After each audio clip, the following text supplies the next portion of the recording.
Umalis ka rito. Tignan mo yung itsura mo. Palamunin ka dito habang ang anak ko nagtatrabaho. Malakas na sigaw nga ng ina ng ka-live-in ni Celine na si Nick. Pero tita, ako po lahat nag-aasikaso ng kailangan ni Nick. Kung hindi rin po dahil sa akin ay hindi siya mapopromote ng ganun. Anong dahil sa'yo? Anong maitutulong mo? Sa pagangat ng anak ko ay isa ka lang namang dukha. Inis na sigaw nga ng matanda. Pero magdadahilan pa nga sana si Celine. Lumayas ka rito. Ang taba-taba mo. Tignan mo nga yung itsura ng anak ko kaysa sa'yo. Hindi ka nababagay sa kanya. Pagpapalayas pa nga ng matanda. Umiyak si Celine. Hindi nito alam ang kanyang gagawin. Simple lamang silang magkasintahan ni Nick na nag-live-in. Pumasok sa mundo ng pagnenegosyo si Nick at sinuportahan din naman ito ni Celine sa lahat ng kanyang makakaya. Hindi nito inakala na sa pagangat ni Nick ay ganito ang gagawin sa kanya ng kanyang pamilya. Tinawagan naman ni Celine ang kanyang ka-live-in, ngunit tinawanan niya ito. Pinapalayas ako ng nanay mo dito sa bahay. Tapos tatawa ka? Totoo naman ang sinabi ni Mama. Wala ka namang ginagawa dyan habang naghihirap ako. Sundin mo na lang ang gusto niya. Walang emosyong sabi ni Nick sa kabilang linya. Naririnig mo ba ang sinasabi mo? Kung ano man niyang lumalabas sa bibig mo? Nagsasawa na rin ako sa'yo. Hindi ka ba nahihiya sa katabaan mo? Kasi ako hiyang-hiya ako, buti pa yung anak ko ng kasosyo ko. Sexy at maganda. Seryosong sabi ni Nick. Magsasalita pa sana si Celine nang biglang nagpaalam na si Nick, sinabi nitong busy siya at siguraduhin niyang lahat ng kanyang gamit ay wala sa kanyang pag-uwi. Hindi makapaniwala si Celine sa lahat ng nangyari sa kanya. Humagulgol ito sa pag-iyak at wala nang nagawa kundi mag-impake. Umalis naman na ang nanay ni Nick. Sinabi nito kay Celine na sa kanyang pagbalik ay dapat malinis na ang apartment ni Nick ng kanyang gamit. Sobrang nasaktan si Celine. Iniwan niya ang lahat para kay Nick. Sinuportahan niya ito sa kanyang pangarap ngunit trinidor lang siya sa huli. Noong walang-wala si Nick ay siya ang nasa kanyang tabi.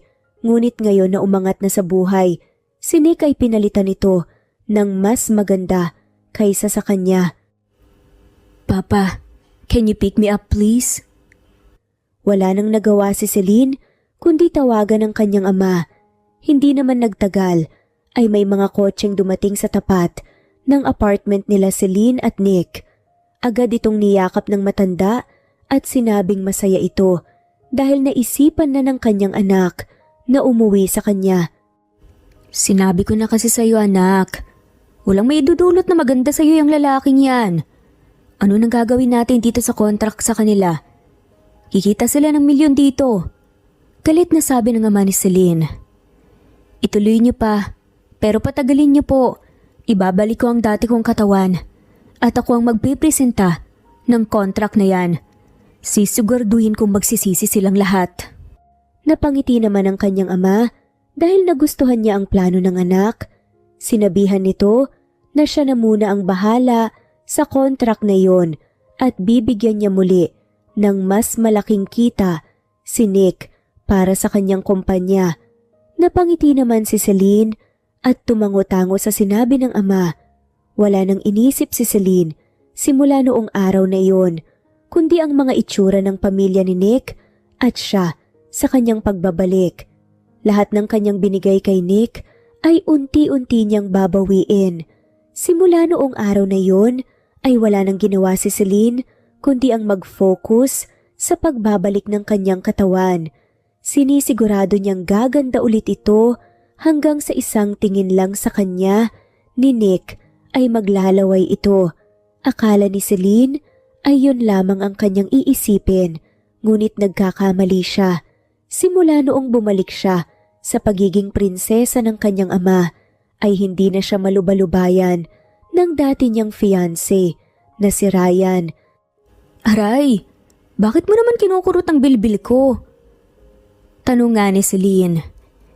Hindi ko maintindihan kung bakit kailangan mo pangalisin to. Tanggap ko naman to ah. Tsaka mas gusto kong malaman. Saad naman ni Ryan. Ano namang paki ko sa preferences mo ha? Mag-fiancé tayo, Celine. Ikakasal rin kaya sinasabi ko lang. Dating mag-fiancé, okay? Yan ang inakala mo. Hindi mo ba alam na favorite ko ang papa mo? At favorite din niya ako.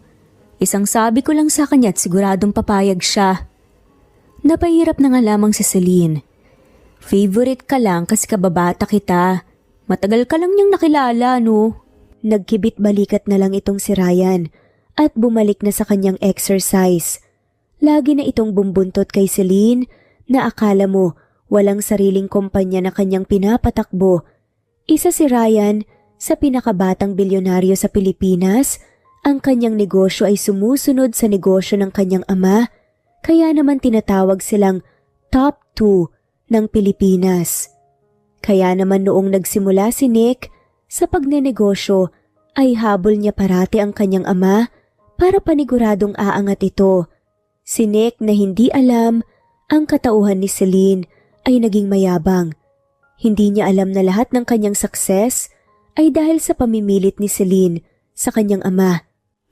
Ano bang nagustuhan mo dun sa lalaking yun? Mas gwapo pa naman ako dun na. Nakangising saad nga ni Ryan. Alam mong yabang mo, tsaka mukhang maliit yang sayo. Pagbibiro pa nga ni Celine. Hoy, excuse me kapag ito tinuklaw ka paniguradong mahihimatay ka. Kaya wag mong lamunin. Kahit naman tuklawin ako niyan wala pa ring effect. Napaawang ang bibig ni Ryan. Hindi niya inakala na malalait ang kanyang alaga na kinababaliwan ng mga tao. Naging ganun na lamang ang naging buhay ni Celine. Habang nagpapapayat ito ay lagi siyang kinukulit ni Ryan. Hindi niya alam kung andun ba siya para suportahan siya o para sirain ang kanyang araw. Lagi din kasing kinukurot ni Ryan ang mga bilbil nito sa kanyang katawan na mas lalong kinaiinisan ni Celine. Mas lalo namang nabwisit itong si Celine nang sinabi ng kanyang ama na itutuloy nila ang kanilang engagement. Agad namang umayaw itong si Celine, ngunit nang sinabi ni Ryan na tutulungan niyang pabagsakin ang kumpanya ni Nick sa araw ng kanyang paghihigante, ay napaoo ito. Naisip rin kasi ni Celine na kung ikakasal man siya ay kay Ryan na kilalang kilala niya at komportable pa ito sa kanya. Kahit na laging nag-aasara ng dalawa, ay alam niyang importante siya kay Ryan. Hindi na lang alam ni Celine na bata pa lamang sila ay mahal na siya ni Ryan. Grabe, nakakamiss yung bilbil mo. Pagbibiro pa nga muli ni Ryan. Umirap na naman si Celine. Kung ganyan na reaksyon mo, ibig sabihin pumayat na ako. Nangloloko ka ba? Hindi ka ba tumitingin sa salamin? Ang payat-payat mo na nakakainis nga. Nagpapaganda ka pa sa lalaking yun, hindi para sa akin. Ano na naman ba yung sinasabi mo? Ako ang fiancé mo, kaya dapat sa akin ka magpaganda. Alam mo naman pala ako nang bahala sa Nick na yun, asikasuhin mo lang kasal natin. Napailing-iling si Celine. Hinding-hindi tayo ikakasal hanggang hindi ko nakitang pagbagsak nila. Napanguso naman si Ryan. Pag-alis ni Celine para maligo sa gym, ay agad niyang tinawagan ang kanyang secretary para simulan na ang plano. Plano niya kasing sirain ang mga negosyo ni Nick hanggang sa tuluyan itong mabankrupt isa-isa. Mas lalong magiging desperado si Nick na humingi ng tulong at makapag-sign ng panibagong contract sa ama ni Celine kung nangangailangan siya ng pera. Hinanda naman ni Celine ang kanyang sarili sa nalalapit na party na isinagawa ng kanyang ama. Ang tema ng party ay pagpapakilala kay Nick sa mga ibang investors at mga kasosyo ng kanyang ama. Kaya naman panigurado na andun si Nick at ang kanyang pamilya. Iyon ang tamang-tama na panahon para magpakilala siya. Habang papalapit ng papalapit ang araw ng party, ay nahihirapan matulog si Celine. Lagi kasi nito nababangungot ang ginawa sa kanya ni Nick at ng kanyang ina. Nagising na lang si Celine na umiiyak. Humagulgol ito sa iyak at natigilan na lang ito nang may nagbabato sa kanyang bintana. Kunot noong tinignan niyon ni Celine at laking gulat niya nang nakita niya si Ryan sa labas. Anong ginagawa mo rito? Mataray na tanong ni Celine. Mag-jacket ka. Picnic tayo sa labas. Pilyong saad naman ni Ryan. Nag-iisip ka ba? Anong oras na Bakit matutulog ka na ba? Hindi. Kesa iyakan mo yung lalaking yun, magpakasaya ka na lang nakasama ako. Nagtaka naman si Celine kung paano nalaman ni Ryan na umiiyak si Celine, ngunit hindi niya na ito pinag-isipan pa ng iba at sumama na lang kay Ryan. Ipinunta ito ni Ryan sa isang bantay. Nagpark si Ryan sa lugar na parang taas ng bundok, kaya naman makikita mo ang kagandahan ng kalawakan sa pwesto nila. Maraming mga bituin ang makikita, panay mga puno at alam niyang sila lang ni Ryan doon sa lugar na iyon. Ano na namang iniiyak mo? Tanong nga ni Ryan. Hindi naman ako umiiyak. Tsaka paano mo ba nalaman na umiiyak ako? Malakas ang radar ko basta ikaw. Ewan ko sa'yo, ano ba yung mga dala mong pagkain? Nilabas ni Ryan lahat ng mga dala niyang pagkain. Lahat ng iyon ay paborito ni Celine. Bigla na lang napaisip si Celine na kahit matagal na silang magkaibigan ni Ryan, ay ni isa wala siyang kaalam-alam kay Ryan. Pinagmasdan ni Celine na inaayos ni Ryan ang projector para sa kanilang movie night. Simula noong naging sila ni Nick hanggang sa sila ay nagkahiwalay iyong gabing iyon. Nakasama niya si Ryan ang kauna-unahang beses na hindi niya inisip si Nick. Malungkot na umalis ng bahay si Celine, pero masaya naman itong umuwi. Ngayon naiisipin muli ni Celine nang mabuti ay wala nang ginawa si Ryan, kundi pasayahin siya. May pagkapilyo nga itong si Ryan, pero ni minsan ay hindi ito nagalit sa kanya. Huwag ka nang umiyak. Pangalo pa nga ni Ryan. Sabihin mo nga sa akin kung paano mo nalaman. Basta malakas ang radar ko sa'yo. Nagtaas ng kilay nga si Celine at sinigaw ang pangalan ng isa sa mga katulong niya. Nahihiyang lumabas yon at halos hindi magawang matignan ng mga mata ng kanyang amo. Yaya, bakit naman sinabi mo sa kanya na umiiyak ako? Maganda ang offer niya, mami. Sir, akin na yung, alam mo na. Pangusong-uso pa nga nasabi ng matanda. Natawa naman si Ryan at agad na nagbigay ng $1 si Ryan sa katulong. Nanlaki ang mga mata ng matanda sa tuwa dahil sa kanyang nakita. Mahilig kasi ito magkolekta ng mga pera na galing sa iba't ibang bansa. Kaya naman pala, so kapag may bago na naman siyang pera galing ibang bansa, ilalaglag mo na naman ako? Oo. Hindi mama, ano ka ba naman? Pagsisinungaling nga ng matanda, agad na nagpaalam ito at pumasok na ng bahay. Tawa na lang ng tawa itong si Ryan dahil sa pagiging makulit ng matanda. Hindi naman magawang magalit ni Celine dahil ang matandang katulong na iyon ang nagpalaki sa kanya at dahil parati si Ryan sa kanilang bahay ay pati si Ryan ay lumaki sa pangangalaga ng matanda. Napangiti si Celine habang nakikita si Ryan na tumatawa. Natigilan na lang si Ryan sa kanyang pagtawa nang biglang naglakad palapit sa kanya si Celine at hinalikan ito sa gilid ng kanyang labi. Loko-loko ka talaga. Lahat gagawin mo para sa akin, no? Hindi pa ba halata? Alam mo namang ikaw ang napaka-importante sa buhay ko. Thank you, Ryan. Matapos ang lahat sikasuhin ko na ang kasal natin. Napamulagat nga si Ryan. Anong sabi mo? Sabi ko wala akong problemahin kapag ikaw ang makakasama ko habang buhay. Hindi napigilan ni Ryan ang gumiti. Hinalikan muli ito ni Celine sa kanyang pisngi bago tuluyan ng pumasok sa kanilang bahay. Napatalon naman si Ryan sa sobrang tuwa.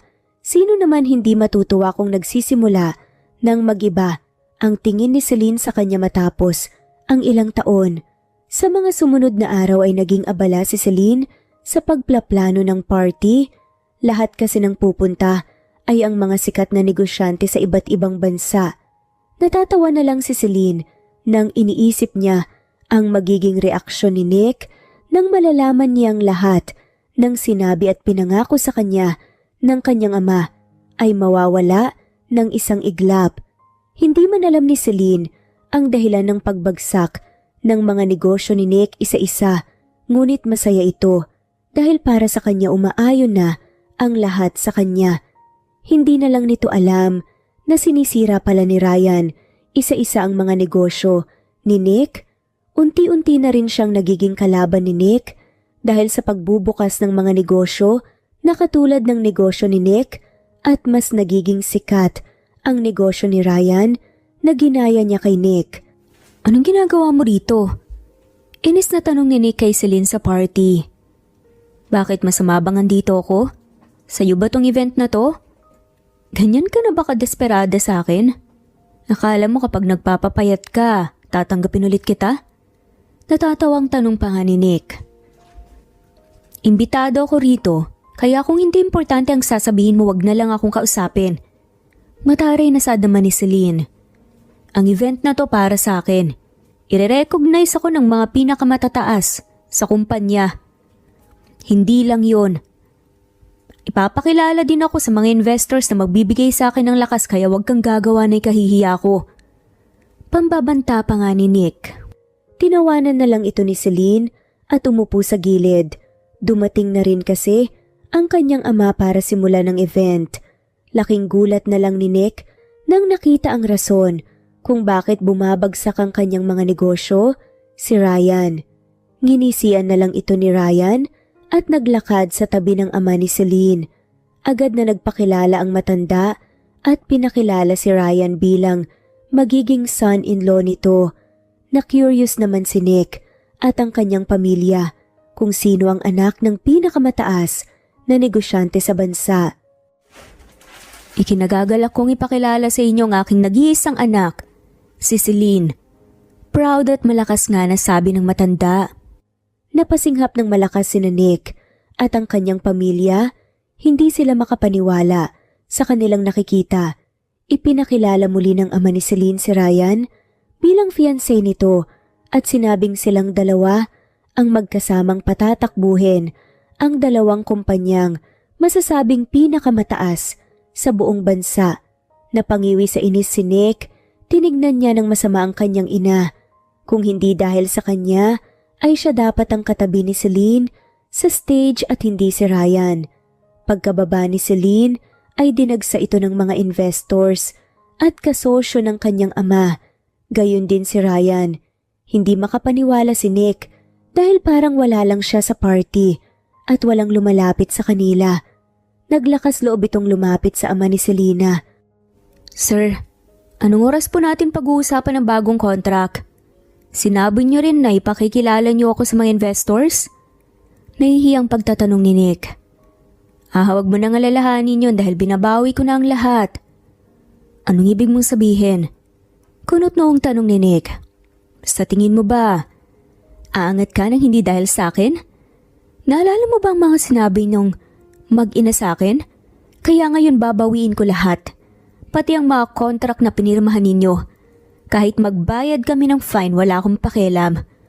All transactions from our company to your company will stop. Palaban na saad ni Celine. Hindi mo pwedeng gawin sa akin to, Celine. Nakalimutan mo na ba lahat ng pangarap natin? Desperadong pagtatanong pa nga ni Nick. Humarang naman si Ryan sa dalawa.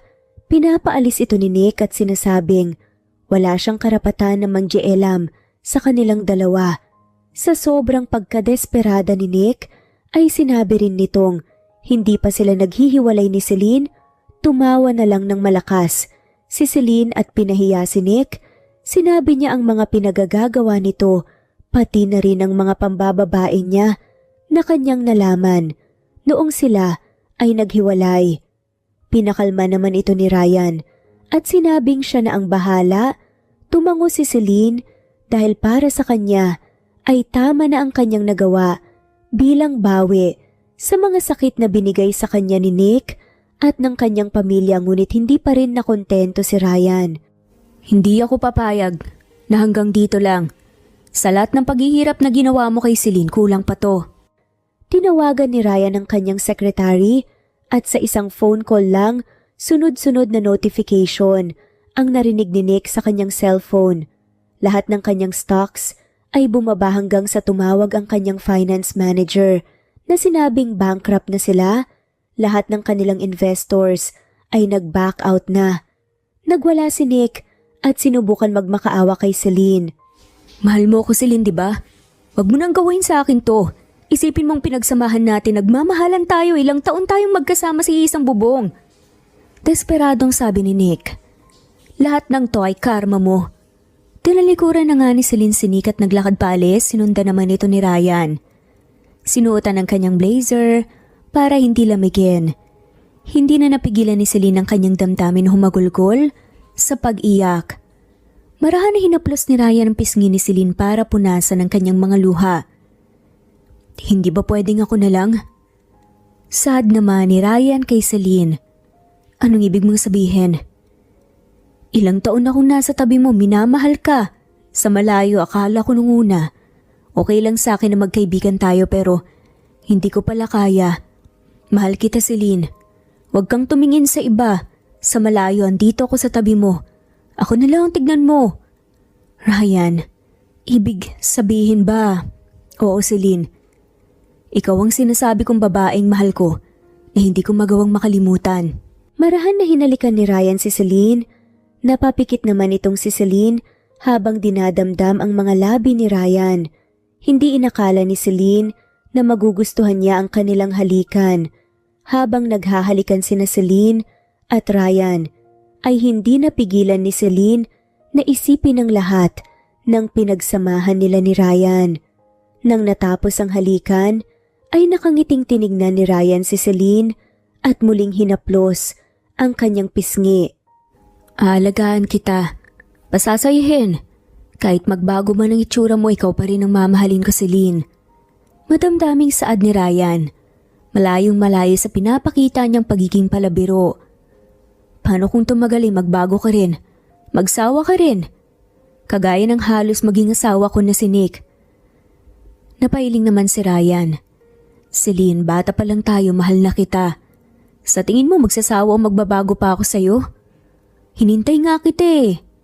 Pero hindi na ituloy ni Celine ang kanyang sasabihin.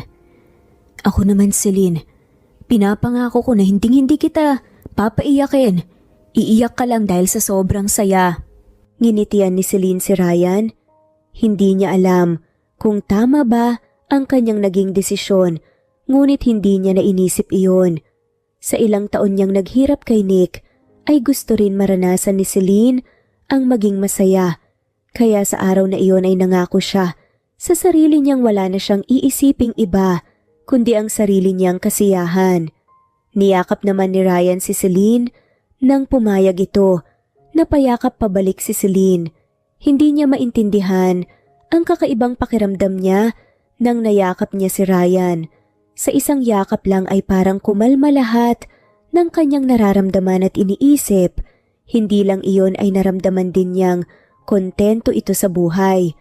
Pumayag naman si Celine na manligaw si Ryan sa kanya kahit na mag-fiance na rin sila. Sobrang saya nga ni Ryan dahil nabigyan na siya ng pagkakataon na ipakita ang kanyang pagmamahal kay Celine habang si Celine naman ay puno pa rin ng pag-aalinlangan. Naging masaya sila ng kanyang nobyong si Nick noong simula, ngunit nang tumagal ay unti-unting nagbago si Nick sa kanya hanggang sa itinaboy na siya mismo ni Nick. Anong ginagawa mo rito? Gusto ko lang humingi ng tawad sa iyo, Celine. Bumalik na tayo sa dati at magsimula ulit. Kung alam ko lang lahat ng ginawa mo para sa akin, hindi kita tataratuhin na ganon. Pagmamakaawa ni Nick. Hindi ko alam kung paano mo nalaman ang bahay ko. Pero nahihibang ka na. Akala mo babalik pa ako sa'yo? Hindi na, Nick. Lahat ng meron tayo, sinayang mo. Paano mga plano natin sa buhay? Tignan mo tong singsing oh. Matagal ko na tong binili para sa'yo.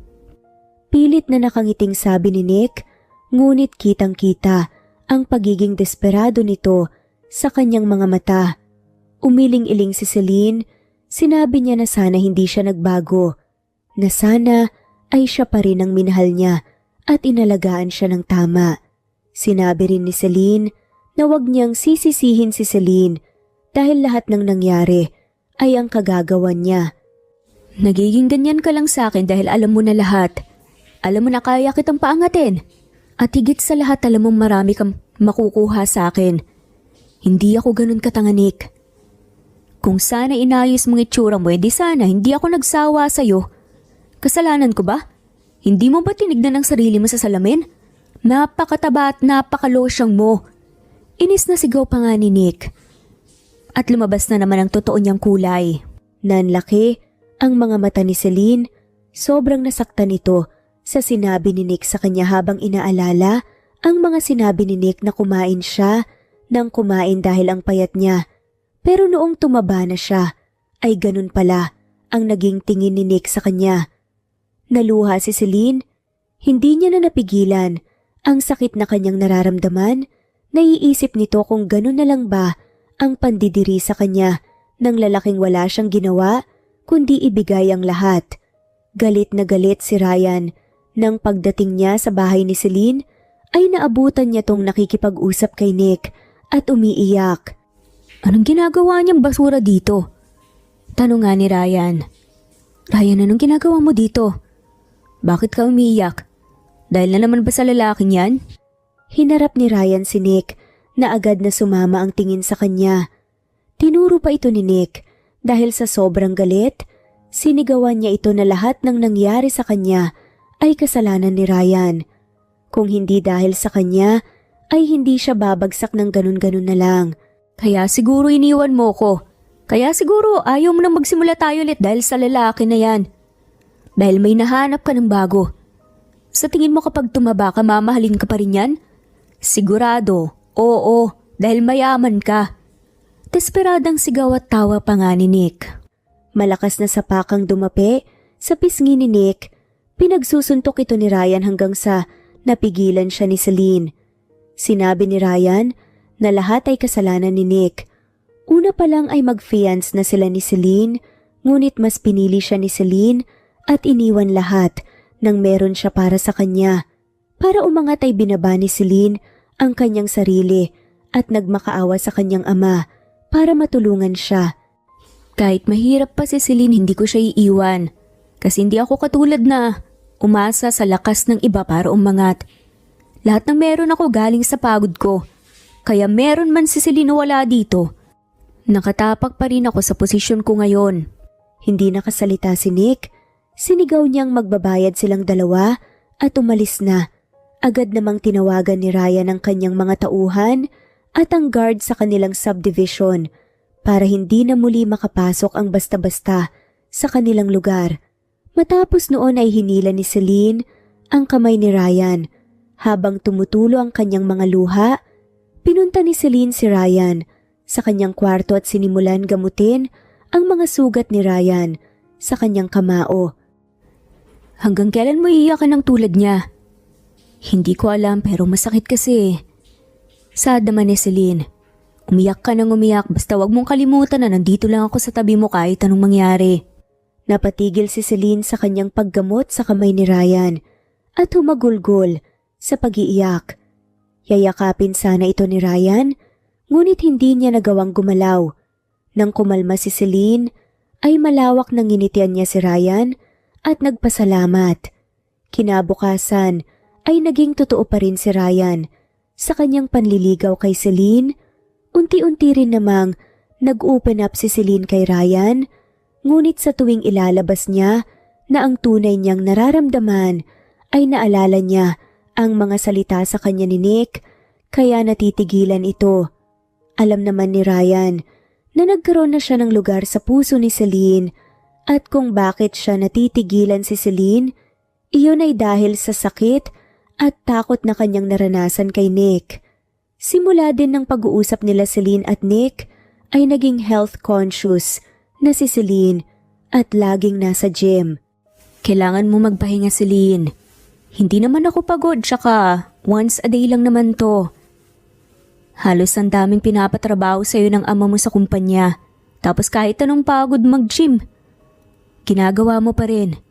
Hindi ka pa kumakain ng maayos. Nag-aalalang saad nga ni Ryan. Anong gusto mong gawin ko? Haya na tumaba ulit ako para ano? Para pandirihan ako ng mga tao? Hindi naman yun ang ibig kong sabihin. Hindi mo kasi naiintindihan, Ryan. Dahil simula pa lang bata pa tayo, lahat ng tao mahal na mahal ka. Kahit hindi ka kilala, isang tingin lang sa'yo nabibighani na sila. Nanlaki ang mga mata ni Ryan sa gulat. Natigilan din naman si Celine nang nakita ang reaksyon ni Ryan. Agad na nakaramdam ng pagsisisi si Celine sa kanyang mga sinabi. Alam niyang walang maling nagawa o intensyon si Ryan. Alam niya yon. Ngunit dahil lamang sa kanyang insecurity ay nakasabi ito ng mali kay Ryan. Napayuko si Ryan sa lungkot. Ilang minuto ang lumipas ay huminga ng malalim si Ryan at hinaplos ng marahan ang kamay ni Celine. Hindi ko man naiintindihan ang sakit na nararamdaman mo pero alam kong kailangan mo ng pahinga. Sobrang payat mo na, Celine. Hindi maganda ang pagkapayat mo. Ikakahina ng katawan mo yung ginagawa mo kaya kahit magalit ka sa akin gagawin ko to. Ano ibig mong sabihin? Binuhat ni Ryan si Celine palabas ng gym at pinunta sa isang restaurant. Nag-order naman ng mga pagkain si Ryan at iniharap kay Celine. Naiisip pa lang ni Celine ang idadagdag ng kanyang weight sa mga pagkain ay nasusuka na ito. Nakangiting tinulak ni Ryan ang pagkain kay Celine, ngunit tumakbo si Celine papunta sa banyo at nagsuka kahit na walang lumalabas. Mas lalong napuno ng pag-aalala si Ryan, kaya ang ginawa nito ay pinabalot na lang niya ang mga pagkain at sinama si Celine sa kanyang bahay. Nagtaka si Celine kung ano na naman ang gagawin ni Ryan. Laking gulat nito na nagsuot ng apron si Ryan at nagsimulang magluto. Sa amoy pa lang ng pagkain ay nakaramdam agad ng gutom si Celine. Hindi ko alam kung nagbago na ba ang taste mo pero naalala ko na paborito mo to. Saad nga ni Ryan. Talagang nagluto ka pa ah. Hindi mo naman kailangan gawin to. Tikman mo na, dali. Sinubukan naman ni Celine na tumikim. Nasarapan ito at dali-daling kumain. Natuwa naman si Ryan dahil kumain ng maayos si Celine dahil sa kanyang luto. Simula noon ay lagi ng pinagluluto ni Ryan si Celine kahit ano pa ang pagiging busy nito sa kanyang kumpanya at pagiging busy ni Celine sa kumpanya ng ama. Hindi man tumaba muli si Celine, ngunit hindi na rin siya ganun kapayat. Naging normal ang kanyang weight na pati ang kanyang itsura ay nagsisimula ng mag-bloom. Mga lalaki na kanyang nakakasalubong ay hindi mapigilan ang hindi lumingon para tignan muli si Selena. Unti-unti nang bumalik ang self-confidence ni Celine sa kanyang sarili dahil sa pangangalaga ni Ryan, dahil matapos ang ilang taon ay nararamdaman na muli ni Celine ang kasiyahan. Teka, ipagluluto kita. Sinabi mo sana na pupunta ka rito sa bahay at tinagahan kong umuwi. Hindi ako pumunta rito para ipagluto mo ko. Natatawang saad nga ni Celine. May problema ba? May nararamdaman ka bang mali? Relax, pumunta lang ako dito para makita ka. Saad nga ni Celine. Nagtaka nga si Ryan. Ano, para makita ko? May pinapasabi ba si Tito? Hindi rin yun. Nagpunta ako rito kasi na-miss kita. Gusto kitang makita. Nakakasama lang kita sa tuwing kakain o dadalhan mo ko ng pagkain. Namula agad ang buong mukha ni Ryan. Sobrang saya nito dahil na-miss siya ni Celine. Lumapit naman si Celine kay Ryan kahit sobrang kinakabahan ito. Huminga ito ng malalim para makakuha ng lakas ng loob at agad na niyakap si Ryan. Napaawang naman ang bibig ni Ryan sa gulat. Hindi nito alam kung yayakap ba ito o hindi. Ayaw mo ba akong yakapin? Napapahiya ako rito oh. Sad pa nga ni Celine. Sorry, hindi lang ako sanay. Nahihiyang sad pa nga ni Ryan. Sige na, higpitan mo na yung yakap mo, baka marinig ko pa. Ang tibok ng puso mo. Banat pa nga ni Celine. Natila kinikilig pa. Napanguso naman si Ryan at hinigpitan ang kanyang yakap. Hindi naman nito napigilan ang kanyang sarili at napasubsob ito sa leeg ni Celine. Dinamdam ni Ryan ang kanilang pagkayakap. Namumula naman itong si Celine dahil sa ramdam na ramdam niya ang presensya ni Ryan. Sana araw-araw na namiss mo ko para may ganito. Ang hirap mong makita. Lagi akong gagawa ng oras sa susunod. Ayaw mo bang manirahan na lang ako dito? Biglang tanong pa nga ni Celine. Natawa ng malakas si Celine. Sinabi nito na nakapag-usap sila ng kanyang ama at tinatanong kung ano ang magiging estado nating dalawa at ginawang opisyal ni Celine ang kanilang engagement dahil sa buong puso na itong pumayag sa kagustuhan ng ama. Hindi napigilan ni Ryan na maluha dahil sa sobrang tuwa, ang tagal niyang inantay ang pagkakataon na iyon. Muli nitong niyakap si Celine, natuwa naman si Celine at naglakas loob na yayain kumain sa labas si Ryan. Pagpunta nila sa isang restaurant ay laking gulat ni Ryan dahil napaka-special ng itsura ng lugar kung saan sila kakain. Nagulat rin nga itong si Ryan dahil kumakain na si Celine ng pagkain na hindi siya ang nagluto. Masayang nagkwentuhan ng dalawa hanggang sa may waiter na dumating. Sir, pakitingin ng dish kung magugustuhan niyo po or papalitan namin. Nakangising sabi nga ng waiter.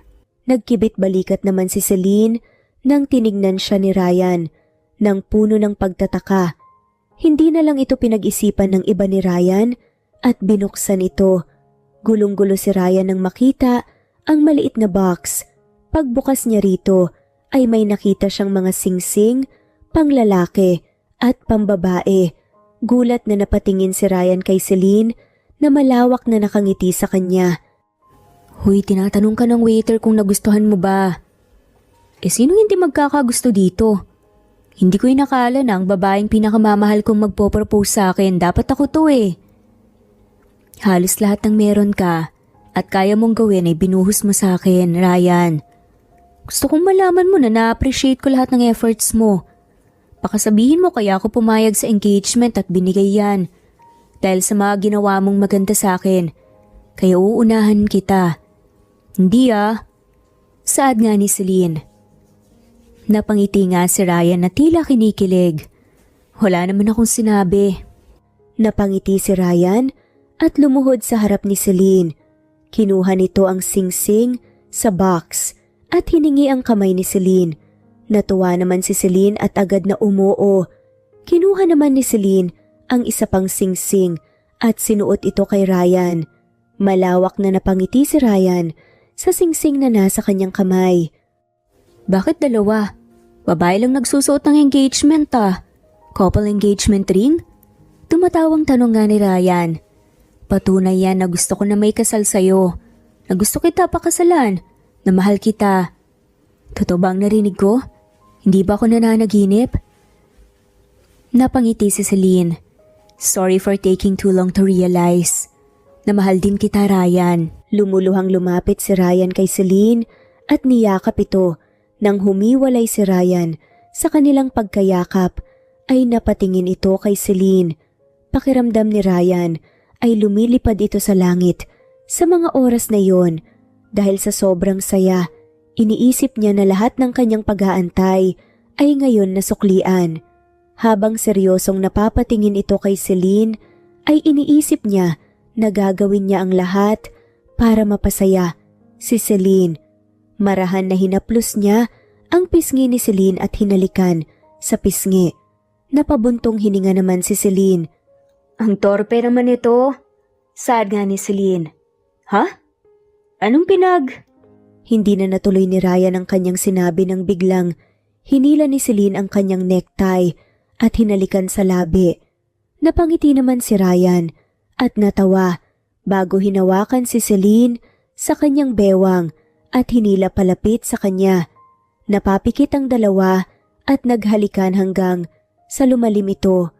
Pulang-pula ang mukha ng dalawa nang nagkahiwalay sila sa kanilang paghahalikan. Baka hindi ko na mapigilan ang sarili ko kaya tapusin na lang natin ang kinakain natin. Saad nga ni Ryan at sinabi din ni Celine na umuwi na nga lamang sila. Nanlaki ang mga mata ni Ryan. habang tinitignan si Celine na umiwas ng tingin. Napangiti naman ng malawak si Ryan at hinawakan ang kamay ni Celine palabas sa restaurant. Pag-uwi ay hindi na nagsayang ng oras ang dalawa at naghalikan. Sabik na sabik ang dalawa sa isa't isa na habang naghahalikan.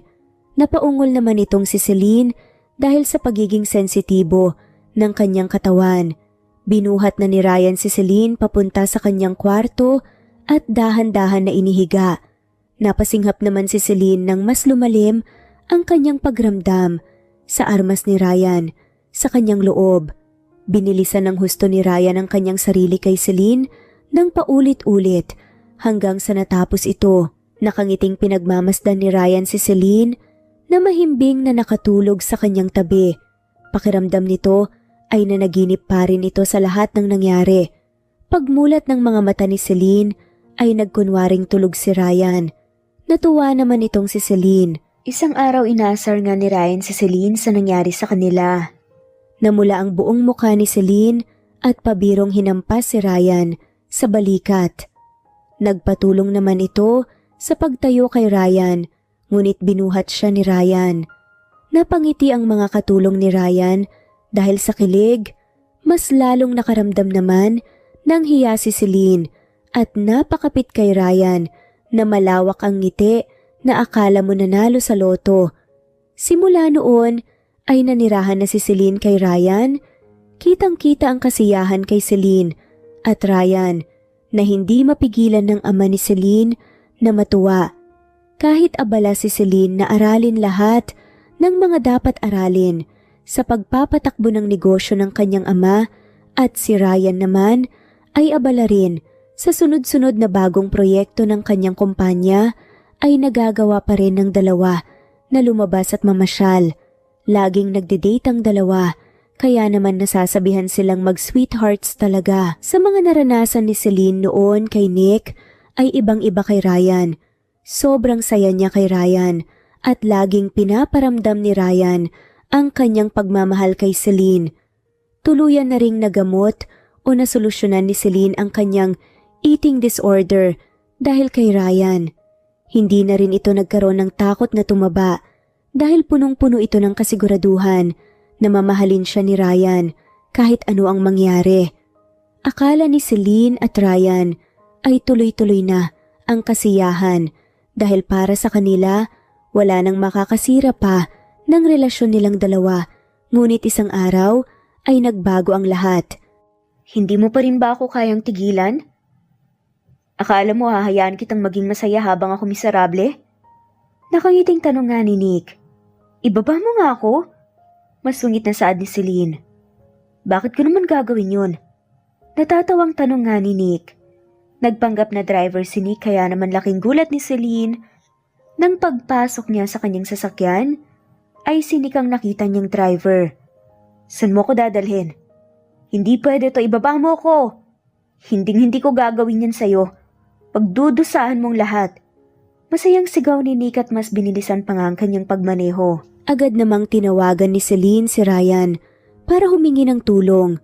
Ngunit ang tanging nasabi lang ni Celine ay tulong dahil inagaw na ni Nick ang kanyang cellphone. Punong-puno ng takot itong si Celine, hindi niya alam kung ano ang gagawin sa kanya ni Nick, kaya naman hindi siya tumigil na nagmakaawa kay Nick hanggang sa nairita na si Nick at tinigil ang sasakyan. Lumapit ito kay Celine na nakaupo sa likod at sinuntok ng malakas para mahimatay ito. Takot na takot si Ryan nang marinig ang paghingi ng tulong ni Celine. Pinatingin niya ang mga CCTV ng kumpanya ng ama ni Celine at nakita si Nick na binugbog ang driver ni Celine at nagpanggap na driver para makidnap si Celine. Anong kwenta ng CCTV? Kung hindi nyo naman tinitignan, kitang-kita sa CCTV pero hindi nyo tinawag sa mga security? You are all fired. Galit na sigaw nga nila Ryan at ng ama nga ni Celine matapos magalit ni Ryan sa mga nagtatrabaho sa CCTV area. Hindi nila inakala na habang may ginagawang kababalaghan si Nick, ang mga nagtatrabaho sa CCTV office ay naglalaro ng Mobile Legends. Dahil doon ay nakidnap si Celine, punong-puno ng pag-aalala si Ryan at ang matanda sa kalagayan ni Celine. Alam ng dalawa na sa mga ganong klaseng pangyayari ay pwedeng magahasa o mapatay ni Nick si Celine. Nagmamakaawa si Celine kay Nick na itigil niya ang sasakyan at pakawalan siya. Nangako pa ito na tutulungan niya muli si Nick na makabangon ang kanyang kumpanya. Inaakala ni Celine na iyon lamang ang dahilan ni Nick kaya niya dinakip si Celine dahil sa kanyang pagbagsak, ngunit hindi niya inaakala ang mga sumunod na sinabi ni Nick sa kanya na kanyang ikinagulat. Bakit ngayon pa? Bakit mo ko ginaganito, Nick? Hanggang sa huli ba naman pinahirapan mo ko? Sinabi ko sa iyong magbabago na ako, magsisimula tayo muli sa lugar na walang nakakaalam sa atin. Pinapangako ko sa iyo. Hindi na ako magbabago, hindi ko na uulitin lahat ng pagkakamali ko. Desperadong sabi nga ni Nick habang nagmamaneho. Nick, masyadong masakit ang nagawa mo sa akin para basta-basta nating ayusin ang lahat ng kalimutan.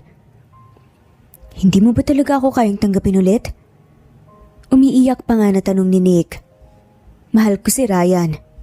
Magsasalita na sana muli si Nick nang biglang nakita niyang may sumusunod na mga sasakyan ng pulis sa kanila. Napamura ng malakas si Nick at mas binilisan ang kanyang pagmamaneho. Nakaramdam ng takot itong si Celine kaya naman muling humingi ito ng paumanhin kay Nick. Nagmamakaawa din ito na itigil niya na ang kotse at nangako na hindi siya makukulong matapos ng kanyang ginawa. Wala na akong ibang hihingin kundi ikaw, Celine. Wala na akong ibang gusto kundi ang bumalik tayo sa dati. Lumuluhang sabi nga ni Nick habang abala sa pagmamaneho. Napatingin si Celine sa labas ng bintana nang nakita niya si Ryan na hinahabol ang sasakyan kung nasan si Celine. Napapikit si Celine at huminga ng malalim. Lumipat ito sa harapan at sinubukang agawin ng manubela mula kay Nick, ngunit malakas na sinampal ito ni Nick. Walang nagawa si Celine kundi ang umiyak at magmakaawa kay Nick. Kinukulit niya si Nick para lamang itigil ang sasakyan. Talagang hindi ka na bababalik sa akin? Mahinang tanong pa nga ni Nick. Kahit bumalik ako sa iyo ni Nick, hindi tayo makakabalik sa dati. Ganun ba? Eh di kung ganun, mas magandang kasama tayong mamatay. Malakas ang sigaw pa nga ni Nick. Nanlaki ang mga mata ni Celine sa sinabi ni Nick. Mas lalong pinabilisan ni Nick ang takbo ng sasakyan hanggang sa napangiti ito habang nakatingin sa kalsada. Sinundan naman ni Celine ang tingin ni Nick at nakita niya ang malaking truck na sumasalubong sa kanila. Sumigaw ng malakas si Celine at muling inagaw ang manobela ngunit huli na ang lahat at nabunggo sila sa truck. Napatigil si Ryan sa pagmamaneho. Nanginginig ang kanyang mga kamay na binuksan ang sasakyan para lumabas. Paglabas nito at lumapit sa sasakyan ni Celine, nawasak ay napasigaw ito sa takot. Sinubukan ni Ryan na buksan ang sasakyan ni Celine para mailabas lang siya at humagulgol sa iyak nang nakita niya ang duguan na katawan ni Celine. Hindi na tumawag ng ambulansya ang kapulisan kundi binuhat nila si Celine sa kanilang sasakyan. Wala sa tamang pag-iisip si Ryan na sinundan ng mga pulis sa loob ng sasakyan. Hindi ito makapag-isip ng maayos dahil sa sobrang takot. Nakatulala lamang ito sa katawan ni Celine na inaasikaso ng mga kapulisan. Pagdating sa hospital ay wala pa ring kibo si Ryan. Napatingin si Ryan sa kanyang mga kamay na puno ng dugo ni Celine at muling naalala ang itsura ni Celine. Parang may sumabog sa loob ni Ryan na hindi niya magawang magsalita o kumilos ng maayos. Nagising na lang ito sa katotohanan ng biglang sinapak ito ng malakas ng ama ni Celine sa muka. Kumising ka, magpakatatag ka. Kailangan ka ng anak ko. Umiiyak na pagsisigaw nga ng matanda. Pero tito, ang daming dugo. Alam ko, pero manalangin tayo. Malakas ang anak ko at alam mo yan. Nagigising siya, malalagpasan niya to. Pilit na nagmamalakas na sabi ng matanda. Napahilamos na lang si Ryan sa kanyang mukha gamit ang kanyang mga kamay. Muli niyang napansin ang mga dugo sa kanyang kamay at doon na nailabas ni Ryan ang kanyang nararamdaman. Humagulgol ito sa pag-iiyak. Iyak ito ng iyak na wala nang nagawa ang ama ni Celine, kundi damayan ito. Ilang oras ang nakalipas ay lumabas na rin sa emergency room ang doktor. Kumaripas sa tayo si Ryan at tumakbo palapit sa doktor. Dok, kamusta po siya? Maayos ang operasyon pero malaki ang tama niya sa ulo. At maraming dugo ang nawala. Ang magagawa na lang natin ngayon ipagdasal na sana magising siya at hindi tuluyan na matulog. Malungkot na balita nga ng doktor kay Ryan. Umiyak muli si Ryan. Magsasalita na sana muli ito nang biglang nagbukas ang emergency room at bumungad sa kanya ang katawan ni Celine. Nilipat nila ito sa isang room, ilang araw, ilang gabi, ngunit walang nagbago sa nakatulog na katawan ni Celine sa hospital. Kitang-kita rin sa mukha ni Ryan ang pagod at pagkawala ng tulog, kahit anong kulit at pilit sa kanya ng ama ni Celine na magpahinga ay hindi ito umalis sa tabi ng kanyang minamahal. Nagulat na lang si Ryan nang isang gabi ay nagising ito nang nakita si Celine na nakaupo nga at nagtatakang tinitigan ang paligid. Celine, salamat sa Diyos at nagising ka.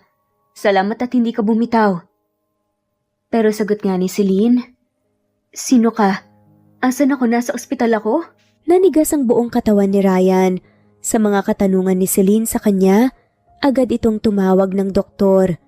Sinabi ng doktor, naligtas na ito at kailangan na lang gumaling ang sugat ni Celine. Nasabi rin ng doktor na dahil sa tama ng ulo ni Celine kaya siya nakalimot at hindi niya alam kung babalik pa ba ang mga alaala ni Celine. Sorry, wala akong maalala. Mahina ako na saad nga ni Celine. Okay lang, masaya ako na gumising ka. Yun ang importante. Napakunot noo ang babae. Teka, bakit ka umiiyak? Huwag ka nang umiyak, nasasaktan ako. Mas lalong umiyak si Ryan sa sinabi ni Celine. Hinaplos naman ni Celine ang likod ni Ryan na nakayuko sa kanyang kama na umiiyak hanggang sa nagawang kumalma ni Ryan. Sa mga sumunod na araw ay unti-unting kwinento ni Ryan ang lahat ng alam niyang nangyari kay Celine at mga bagay na alam niya hilig nito. Pati ang ama ni Celine ay nakilala na rin nito, ngunit wala pa ring naalala si Celine. Hindi naman tumigil si Ryan sa pag-aalaga kay Celine. Hindi rin alam ni Celine kung bakit ngunit si Ryan at ang kanyang ama lang ang kanyang pinagkakatiwalaan at malapit ang kanyang damdamin kay Ryan. Ryan, tignan mo oh. Ang ganda ng damit ko, binili ni Daddy. Napangiti si Ryan. Bagay na bagay sa'yo. Talaga ba? Ako bang pinakamaganda sa paningin mo? Oo naman. Sino pa ba kung hindi ikaw lang na prinsesa namin? Napangiti naman ang ama ni Celine. Nalulungkot siya dahil walang maalala ang kanyang anak, ngunit may kaunti itong kasiyahan na nararamdaman dahil bumalik sa pagkabata ang kanyang anak. Hindi nito inaasahan na maririnig niya muli ang tawag ni Celine sa kanya na daddy. Hindi na muna tumira si Celine sa bahay ni Ryan at doon sila muna nanirahan sa bahay ng kanyang ama. Noong dinala kasi ni Ryan si Celine sa bahay nito ay biglang sumakit ang ulo ni Celine hanggang sa nahimatay siya, kaya naman inuwi na lang niya ito sa bahay ng kanyang ama. Lumipas ang ilang buwan, ngunit wala pa ring nagbago, wala pa ring naaalala si Celine, ngunit alam niyang mahal niya si Ryan, na may gusto ito kay Ryan. Isang araw ay nagluto ito ng pagkain at balak na ihatid sa opisina ni Ryan. Pagpasok nito sa opisina niya ay may nakita itong babae na nakaupo. Sino ka? Hindi pa kita nakikita ah. Saad nga ni Celine. Ikaw ang dapat tanungin ko niyan. Sino ka ba? Inis na tanong ng babae. Iniisip agad ni Celine na baka babae siya ni Ryan at nakaramdam ng inis dahil bumalik ang pag-iisip ni Celine sa pagkabata ay hindi niya nagawang pigilan ang selos na kanyang nararamdaman at nakipag-away sa babae. Ano-ano na ang mga sinabi ni Celine, ngunit dahil din sa inis ay pinatulan siya ng babae. Inamin ng babae na may gusto siya kay Ryan. Sasampalin na sana iyon ni Celine nang biglang dumating si Ryan. Celine, anong ginagawa mo rito? Sino siya? Hindi mo mag-fiancé tayo, bakit may babae ka? Masungit na tanong nga ni Celine. Hindi, business partner ko lang siya. Hindi ako nang bababae. Sabi niya may gusto daw siya sa'yo eh. Ano ka ba naman, hayaan mo na siya, paalisin ko na siya. Napanguso ang babae, hindi niya inakala na ang seryoso at masungit na kanyang laging kinukulit ay may malambot palang ugali at naiinis ito dahil sa isang babaeng may sira sa isip ang kanyang nagustuhan. Pinakalma ni Ryan si Celine bago ito lumapit sa dalaga para kausapin ito at ipaliwanag ang nangyayari, pero hindi nito inaasahan na biglang yayakapin siya ng babae at nagpabebe. Agad namang tinulak ni Ryan ang babae at nagalit, samantalang si Celine ang nakatitig lamang sa kanila at hindi kumikibo. Dahil sa mga sinabi ng dalaga kay Ryan ay biglang naalala ni Celine ang kanyang mga alaala. Naalala kasi nito na lumabas na sa kanyang bibig ang sinabi ng babae kay Nick noon. Dahil biglang naalala ni Celine, lahat ay nakaramdam ito ng sakit ng ulo, ngunit mas kinain siya ng galit at tinignan ng masama si Ryan. Ryan, kung hindi ka lalayo dyan sa babaeng yan, asahan mong malalaman dito ni Papa. At syempre, titigil na natin ang engagement. Tumayo lahat ng balahibo ni Ryan sa tono at pananalita pa lang ni Celine. Alam na niya na bumalik na ang alaala nito. Love, wala kaming relasyon. Hindi ko nga alam na ganun palang klaseng babae yun dahil ngayon lang siya ng ganyan. Hindi pinansin ni Celine si Ryan na biglang lumapit sa kanya. Sobrang sakit ng kanyang ulo para mas pinili nga niyang lumapit sa babaeng yumakap kay Ryan. Hindi mo ba ako kilala? Gusto mo bang lahat ng meron kay mawala? Love, kalma ako, nang bahala sa kanya. Hindi ka tatahimik? Tatahimik na po. Taas kilay na sinabi ni Celine ang buong pangalan nito. Napasinghap ng malakas ang babae nang nalaman niya kung sino ang ama ni Celine, kaya naman agad itong humingi ng sorry at tumakbo paalis. Lalambingin na sana ni Ryan si Celine nang nakaalis ang dalaga, nang biglang napahawak si Celine sa lamisahan para makatayo ng maayos. Nahihilo ito at sobrang sakit pa rin ng kanyang ulo. Nag-alala naman agad si Ryan at binuhat si Celine palabas ng kanyang kumpanya at dinala sa hospital. Okay na po ba ako, Dok? Wala na bang dapat alalahanin sa ulo ko? Kaya nga, Dok, bakit po bigla-biglang bumalik ang alaala ni Celine? Katulad po ng sinabi ko, kailangan niyo pa rin pong mag-ingat. Dahil kahit naghilom na ang inyong sugat, hindi pa rin po itutuluyang magaling. Tungkol sa alaala niyo, may nag-trigger siguro sa inyo para maalala ang lahat. Nakangiting sabi nga ng doktor. Napangisi naman si Ryan at hindi niya alam, ngunit natutuwa ito sa mga nangyayari. Kinurot ni Celine ang tagiliran ni Ryan para maalis ang nakakainis na pagngisi ni Ryan. At talagang tuwang-tuwa ka pa ah. Kung alam ko lang pala na selos ang magpapabalik ng alaala mo, di sana, nang babae ako. Pagbibiro pa nga niya. Tsaka sinong may sabi na dahil sa selos yun? May mga sinabi lang yung babae kanina na nakaalala ko. Sad nga ni Celine. Ano naman yun? Yung nagpapabebe siya sa'yo, bigla ko naalala nung akong nagsasabi nun. Teka nga, never ka pang nagpabebe sa akin, so kanino mo ginawa yun? Nakangising pag-aasaran nga nila. Napasinghap naman ng malakas si Ryan nang na-realize niya kung sino iyon. Natawa na lang si Celine at inaya nang umuwi si Ryan. Nang nalaman ng ama ni Celine, ang mga nangyari ay nalungkot ito at pinilit si Celine na tawagin siyang daddy ulit. Ngunit agad na iniwasan siya ni Celine dahil sa sobrang hiya niya. Sino ba naman ang hindi mahihiya kung sa tanda ni Celine ay nagkilos bata siya. Hindi lang ang kanyang kilos, kundi pati ang pananalita at kanyang pananamit. Natawa na lang si Ryan dahil sobrang namumula sa hiya ang mukha ni Celine. Niyakap na lang nito si Celine at hinalikan sa kanyang noo.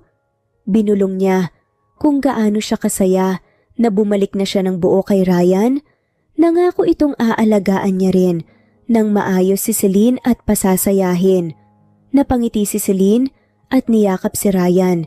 Hindi niya alam kung bakit ngunit nakaramdam ito ng pagkamis kay Ryan kahit na nawalan lang naman ito ng alaala. Salamat dahil hindi mo ko iniwan. Hindi ka nawala sa tabi ko, pangako yun.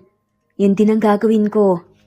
Malawak na napangiti si Ryan at hinalikan si Celine sa kanyang mga labi. Sa mga sumunod na araw ay masayang namuhay sina Ryan at Celine. Bumalik na rin sa dating trabaho si Celine at patuloy na nag-aaral kung paano patakbuhin ng maayos ang kumpanya ng kanyang ama bago tuluyang ipasa sa kanya ng matanda ang kumpanya. Ganon din naman si Ryan at naging abala ito sa kanyang kumpanya. Hindi na rin muling nakalapit sa kanya ang dalaga dahil sa takot na mawala lahat ng kanyang pinaghirapan dahil lang sa galit ni Celine. Gusto mo bang sumama ako sa pagdalaw mo sa kanya? Umiling naman ang babae. Hindi na. Wala namang mangyayaring masama sa akin doon. Pero magdala ka pa rin ng bodyguard para lang sa ikapapanatag ko. Sige, kailangan ko lang magpaalam ng maayos para tuluyan na siyang maiwan sa nakaraan ko. Tumango si Ryan. Naiintindihan nito kung bakit niya gusto kausapin si Nick kahit napuntod na lamang ang kanyang makakausap. Kahit anong pagkakamali ni Nick kay Celine ay hindi niya maitatanggi ang ilang taon nilang pagsasama. Napakalaking parte sa buhay ni Celine ang kanilang pagsasama. Kaya naman naisipan niyang kausapin si Nick na walang galit na nararamdaman. Pagpunta ni Celine sa puntod ni Nick ay agad itong umiyak. Sinabi niya lahat ng sama ng loob niya simula noong nagigising busy na si Nick sa kanyang kumpanya. Lahat ng hinanakit niya sa trato sa kanya ng kanyang ina at kung ano-ano man. Ito ang una at huling dadalawin kita. Paalam, Nick. Iiwan ko na lahat ng hinanakit, lahat ng nararamdaman ko, at alaala natin dito. Minahal kita ng buo, paalam. Parang nabunutan ng tinik si Celine habang naglalakad palayo sa puntod ni Nick. Biglang lumakas ang hangin doon na hindi napigilan ni Celine ang mapangiti. Inisip niya na yon ang pagpapaalam naman ni Nick sa kanya at sa kanilang pinagsamahan. Sa mga sumunod na araw ay muling inasikaso ni Celine ang kanilang kasal ni Ryan. Wala na silang naging problema at punong-puno ang dalawa ng saya. Bakit hindi kasya? Na-hospital pa ako pero tumaba ako. Kaya nga ma'am, may maganda naman ang fit ng dress nung last niyong sukat, mabuti na lang. Hindi kaya buntis kayo ma'am? Nagtatakang sabi pa nga ng designer ng wedding dress ni Celine. Imposible naman yata yun. Natigilan si Celine sa pagsalita at agad na kinalkal ang kanyang cellphone sa bag. Tinignan nito ang tracker para sa kanyang mens at nanlaki ang mga mata nang narealize niyang hindi pa siya nireregla. Hindi bumili ng PT si Celine kundi agad itong dumiretso sa klinik para magpa-check up. Kabado itong inaantay ang resulta hanggang sa naluha na lang si Celine nang nakita ang resultang positibo na buntis siya. Napayakap ito sa papel at agad na tumakbo papunta sa kumpanya ni Ryan. Hingal na hingal ito nang nakarating siya sa opisina. Celine, anong nangyayari? Pawis na pawis ka. Tumakbo ka ba papunta rito? Hindi kasi ako makapagantay na sabihin sa'yo to. Ano yun? Umupo ka muna, tignan mo pawis na pawis ka. Hindi nagsalita si Celine at agad na hinila nga ang necktie ni Ryan para halikan ito. Automatic naman na pumalibot nga ang mga kamay ni Ryan sa bewang ni Celine. Tatay ka na Ryan, buntis ako. Napakunot noo nga si Ryan. Malawak na nakangiti si Celine at ibinigay ang resulta sa kanya. Napasigaw naman si Ryan at tumakbo paikot-ikot sa kanyang opisina habang sumisigaw. Sinilip naman yon ng mga empleyado dahil sa takas sa pagsisigaw ng kanilang boss. Lumabas si Ryan at iniwagayway ang hawak-hawak na papel sa harap ng kanyang mga empleyado. Napasigaw na nga lamang ito na magiging tatay na siya at saad na nga lamang ni Celine. Kumalma ka nga. Oo na, magkakaanak tayo at magiging nanay ako pero huminahon ka naman. Natatawang saad nga ni Celine. Nagsipalakpakan ng mga empleyado at muling tumakbo si Ryan paloob ng kanyang opisina at tiyakap si Celine. Mahigpit na nagyakapan ng dalawa, hindi na napigilan ni Ryan ang sarili at naluha ng biglang kumalma ito sa sobrang pagka-excite. Kakaibang saya ang nararamdaman ni Ryan sa mga oras na iyon. Kahit anong bagay pa ang kanyang maharap, walang makakatumba sa saya na kanyang nararamdaman sa mga oras na iyon. Hindi pa muna sinabi ni Ryan at Celine sa matanda ang kanyang pagbubuntis. Binalak ng dalawa na isupresa nila ang mga malalapit sa kanila sa araw ng kanilang kasal. Humahagulgol sa pag-iyak ang ama ni Celine habang hawak kamay niya itong kasama na naglalakad papunta sa altar. Papa, yung sipon mo tutulo na, ano ka ba? Ang pangit mo niyan sa mga pictures mo. Natatawang sabi nga ni Celine. Wala akong pake. Sinong hindi maiiyak kung tuluyan ka ng kinuha sa akin? Humahagulgol na sad nga ng matanda. Ako pa rin naman ang prinsesa mo kahit na ikinasal ako, di ba? Aba syempre kahit gaano ka pa tumanda, sa mga mata ko, ikaw pa rin ang baby girl ko na tinatawag akong daddy. Saad nga nito? At ngumiti naman si Celine. Salamat talaga sa lahat, daddy. Mas lalong napahagulgol sa iyak ang matanda hanggang sa naibigay niya na ang kamay ni Celine kay Ryan. Pinagbantaan pa nga niya si Ryan na kahit nagustuhan siya nito, ay hindi pa rin niya ito patatahimikin kapag pinaiyak niya ang kanyang anak. Natawa na lang si Ryan at Celine, mahigpit na magkahawak ang kanilang kamay at masayang hinarap ang altar. Matapos ang kasal, ay agad na niyakap ng matanda ang dalawa. Muling nagpasalamat itong si Celine sa kanyang ama dahil sa lahat ng suporta na binigay sa kanya simula bata pa lamang siya. Nanlaki ang mga mata ng matanda at napatingin sa tiyan ni Celine na hinahaplos ni Ryan. Napangiti ng malawak ang matanda, sobrang tuwa nito dahil magiging lolo na siya. Sa pagbubuntis ni Celine ay parati pa rin itong pumapasok sa kanyang trabaho.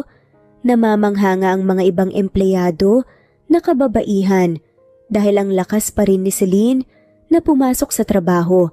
Napakaganda pa rin nito kahit na namamanas na lahat ng kanyang katawan dahil sa kanyang pagbubuntis.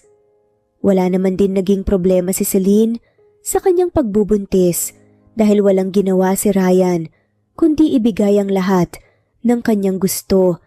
Nahihirapan lang si Celine kung minsan dahil kailangan niya magbaon ng damit na ginamit ni Ryan para amoy-amoyin niya sa trabaho. Minsan ay umiiyak itong tinatawagan si Ryan para marinig lang ang kanyang boses. Napangiti naman si Celine at niyakap na ang asawa. Hindi na rin kasi ito makapagtiis dahil gusto niya nang amuyin si Ryan. Natatawa na lang nga ang ama ni Celine sa tuwing nakikita niya ang ganun na sitwasyon ng dalawa at naaalala ang ina ni Celine. Noong pinagbubuntis niya si Celine ay halos ayaw mawalay ng kanyang ina sa kanyang tabi. Kaya naman ngayon ay natutuwa siya dahil hanggang sa anak ay ganun din ang ugali sa kanyang pagbubuntis. Hindi man nahirapan si Celine, ngunit si Ryan naman ang nahirapan. Gigisingin din kasi ito ni Celine ng madaling araw para lamang maghanap ng pagkain na minsan hindi pa niya alam kung saan mabibili sa madaling oras na. Hindi naman nagtagal ay lumaki na rin ang tiyan ni Celine at inaantay na lang ang paglabas ng bata. Pero kahit nakabuwanan na ni Celine ay pumapasok pa rin ito sa opisina. Isang araw ay nagpre-present ito ng panibagong produkto para sa kanilang negosyo nang biglang pumutok ang kanyang panubigan. Bago kayo magpanik, sasabihin ko lang na hindi ako nakaihi kung hindi manganganak na ako. Ano? Ihandaan yung sasakyan. Manganganak na ang anak ko. Malakas ang sigaw nga ng matanda. Pakitawag na rin ang asawa ko, please. Nagpapanik na ang lahat, ngunit si Celine ay umupo na lang muna sa upuan at binuksan ang chocolate na nakita niya sa lamisahan. Naiinis pa nga ito dahil hindi siya makakain ng maayos dahil sa sakit sa kanyang tiyan na kanyang nararamdaman. Hanggang sa pagdating nila ng ospital, ay kalmado pa rin si Celine. Nag-yoga pa nga ito sa kwarto niya sa ospital habang inaantay na lumabas ang kanyang anak. Love, ikaw lang nakita kong nagyoyoga na naglalibor ah. Sabi nila mas madali daw nalalabas ang bata kapag nagyoyoga ka. Pero kasi love, dito talaga sa ospital, nakasuot pang yoga ka pa.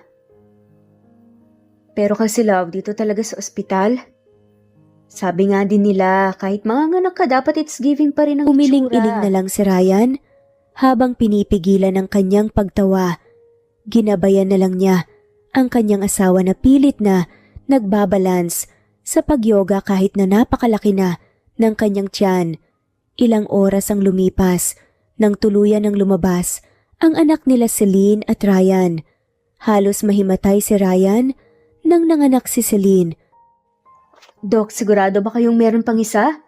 Hindi lang itong hawak-hawak ko? Hindi lang po isa, may dalawa pa po. Seryosong sabi nga ng doktor. 3 bata? Sa tiyan ng asawa ko? Paano sila nagkasya doon? Talagang na-curious ka pa kung paano nagkasya ang bata sa tiyan ko ah. Halika na nga rito at iiri na to. Sorry love, pero 3. Biruin mo yung 3. Tumahimik ka na, Ryan. Malakas na napasigaw si Celine habang hawak-hawak ang kamay ng asawa. Hingal na hingal si Celine nang nakita niya ang 3 batang inaasikaso ng mga nurse. Nangako si Celine sa kanyang sarili na kapag ito mabubuntis ulit, sisiguraduhin niyang aalamin na nila kung ano ang gender para naman hindi na sila magulat. Nanlalaki naman ang mata ng ama rin ni Celine nang pagpasok nito sa kwarto ng anak niya sa hospital ay may 3 batang umiiyak. Ipinasa naman ni Ryan ang isa sa matanda, kaya tagi-isa silang nagpapatahan ng bata sa loob ng kwarto. Ano ba naman kayong dalawa sa dinami-rami na pwede niyong tanungin yan pa talaga? Love, paano kapag sa susunod dapat naman? Nanlaki yung mata ni Celine sa kanyang asawa. Hindi ito makapaniwala na hihilingin nga yun ni Ryan. Ang 4 na bata naman susunod sa pagbubuntis niya. Napabuntong hininga na nga lamang ito at natawa sa kabaliwan ng kanyang pamilya. Namuhay nga sila ng matiwasay at masaya kasama ang marami nilang anak. At dito na nga po nagtatapos ang kwentong pagmamahalan ni Celine at Ryan. Maraming salamat po sa lahat na walang sawang sumusubaybay at shoutout po sa mga sumusunod. Not Green Fox, Carmelita Mendoza, Marilyn Babula, Berry, Liliano Bebe, Presbyteros Rose, Medel Talon, Jane, Lani Pardillo, Marlene Kayanan, Leonisa Azotes, D. Marie Ramos, Araceli Lilio Saria, Miras Channel, Raquel Epe, Gina Tutor, Jane, Hartley, Sunshine Sotalbo, Maricel Cabigon, Merlin Baroza, Gina Marayo, Merlin Rodel Obejero, Hans, Cecilia Comoda, Tahan Vlog, Merlin, Kuya Atok, Maria Merly Brogada, Marilu Cabantac, Filipina, Eileen, Mercedita San Jose, Lovina Galang, Lilian, Teresita de Jesus, Monina Aviles, Yula Pedrona, Romana Gorospe, Rosemary Vasquez, Marley Lazaraga, Leonisa Azotes, Jocelyn Tancinco, Estelita Mahia, Ding Lege, Marisa de los Reyes Arroyo, Leia Paul Vinar, Steve the Music, Rain, Presbyteros Rose, Ostonalito, Alex Saani, Matea Estrella Agustina, Onaba Cogin, Jessica Vargas, Celine Merlilin Baroza, Annie Hoson, Elimana Lili, Mercy Villantes, Eli Evangelista Andersen, Eli Bitasolo of Italy, Ann Mariano, Fredelisa de Guzman, Carmencita Falcon, Merlin Bravo, Cecilia Ramos, Evangeline Zamora, Edralina Gatchoan, Marites Nitura, Agustina Niceto, Marian, Ann Aliflor, Lily Roda Barcial, Alma Ebdao, Minda Tandok, Flores, Melinda Sano, Thelma Mora, Juliet Panlilio, Edna, Elvie, Delia, Fenavares, Sally Lariano, London Villas, Danica Selga, Lani Pardillo, Teresita Schmid, Charlie, Nora Bell Evans, Roger, Lloyd Dasalon, Bella, Nelly Ortiz, Mary Rose Carillo Jesusa, Enday Samante, Enday Lebra, Yolanda Tejida, Honey Villasenor, Tessie, Marichan, Ann Mariano, Wilma Guzman, Gabrielio, Liu, Maria Rica Natividad, Melanie Juan, Anita Hernando, Teresita Arevalo, Raquel Magno, Carmencita Falcon, Flordet, Nat Greenfax, Luz Templo Nuevo, Teresita Schmid, Flor Cabrera, Virginia Salazar, Luz Templo Nuevo, Leia, Madeline Tagle, Wilma Villafuerte, Isaac Ablon, Menchita de Belen, Federico, Mercy Edrosolo, Fe, Adamson Machas, Quinciano Ebas, Eli Ramirez Elizabeth Gilas, Harem Ruhi, Julius Edna Romero, Charlie Angelina Samia, Emma Gadiano, Rosemary Vasquez, Lisa, Estelita Mahia, Elvi Candontol, Corazon Danke of University of Eastern Philippines University, Teresita, Neil Bacolor, Evangeline Zamora, Charlie Jane Clemente, Susan Upaga, Susan Rodrigo, Fred Deliza de Guzman, Juby Hernandez, Helen Murillo, Edarlina Fahil, Rosie, Juliet Kaday, Kuya Atok, Betty Losnong, Crescen, Susana, Tessie, Rumbawa, Lovina Galang, Aida Jurado, Emily Kinlog, Mirna Hamero, Liz Berito, Gabrielio, One Spotify, Imelda Fortes of Columbus City, Larry Malapaya, Dance, Remy's Life Official, Ellie Evangelist Anderson, Choi Choi, Ri, Jasmine Baya, Jerowina Aquino, Emeguba, Marilyn Babula, Shane Villarmino, Beth Sardina, Gabriel, Nino Regidor, Mel Abrogar, Rosemary Vasquez at shoutout na rin po sa lahat ng mga walang sawang sumusubaybay. Maraming salamat po.